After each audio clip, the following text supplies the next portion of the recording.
All right, so we just look at the addition principle when solving equations, where we can add the same quantity to both sides or subtract the same quantity from both sides in order to solve for x.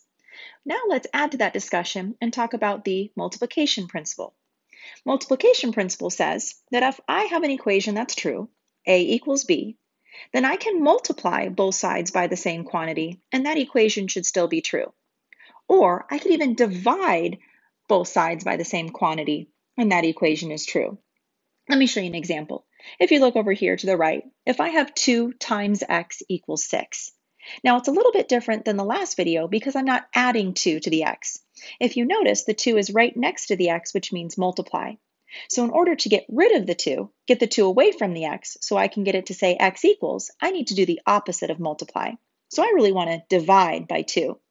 Now, I have to make sure that I divide both sides by 2 so that I can still keep my equation balanced. If you notice on the left side, 2 divided by 2 is 1, or can I say just x? And then 6 divided by 2 is 3, and then I have my solution, x equals 3. Again, we can double check that it works by plugging it back into the original equation. Does 2 times 3 equal 6? Yep, so I know I got the right answer. So if there is a number next to the x, I can get rid of it by dividing both sides by that number. Okay, but let's look over here to the left. What happens if that number is a fraction?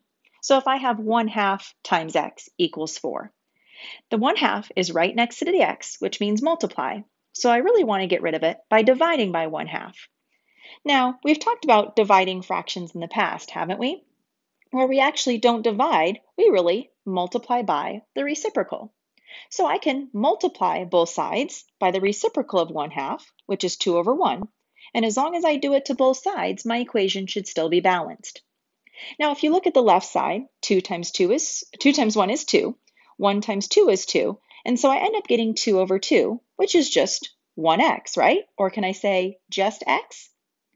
On the right side, I have 2 times 4, which is really 8. So I end up getting my solution, x equals 8. Again, I can plug it back into the original to make sure that it works.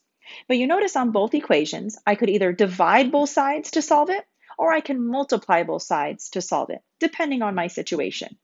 Let's do a few examples. Example number 3 asks us to solve. So we want to get x equals. We want to figure out what x will work in these equations. If you look at the first one, I have 5/4 x equals 10. Really, I have 5/4 times x equals 10. When the 5/4 is right next to it, it means multiply.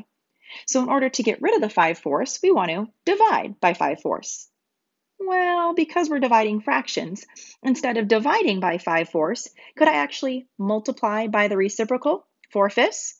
As long as I make sure to do it to both sides, my equation is still true and balanced, right? All right, if you notice on the left side, the 4 is reduced, the 5 reduces, or you can multiply and get 20 over 20, which is equal to just 1x. On the right side, I have 10, or 10 over 1, times 4/5. When I multiply across my numerators and multiply across my denominators, I end up getting x equals 40 over 5. Well, since 5 goes into 40 an equal amount of times, I can really just say that x equals 8. Again, I can plug it back into my original to double check, but x equals 8 should be my answer. Let's do another one. If you look at B, I have 1/5 times x equals -3. If I want to get x by itself, I need to get rid of this 1/5 that's being multiplied by x. So if it's being multiplied, let's go ahead and divide both sides by 1/5. Well, instead of dividing by a fraction, can we really multiply by the reciprocal? So let's multiply by 5 over 1. As long as I make sure to do it to both sides, my equation is still balanced. You notice on the left side that the 5 over 5 reduces to 1x. On the right side, 5 over 1 is the same thing as just 5, so I have a -3 times 5, which is -15. So on this one, I have x equals -15 as my solution. All right, both of those were fractions being multiplied by x, so we were multiplied by the reciprocal to get rid of those fractions. But look at C. C doesn't quite have a fraction next to the x. It has a -4 times x equals 9. Now it's still right next to the x, so it still means it's being multiplied. If I want to get rid of the -4 that's being multiplied by the x, then I want to do the opposite of multiplication. So let's divide both sides by the -4.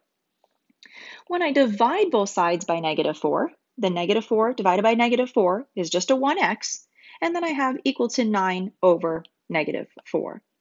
X equals 9 over negative 4. 9 over negative 4 doesn't reduce, so it looks like that would be my final answer.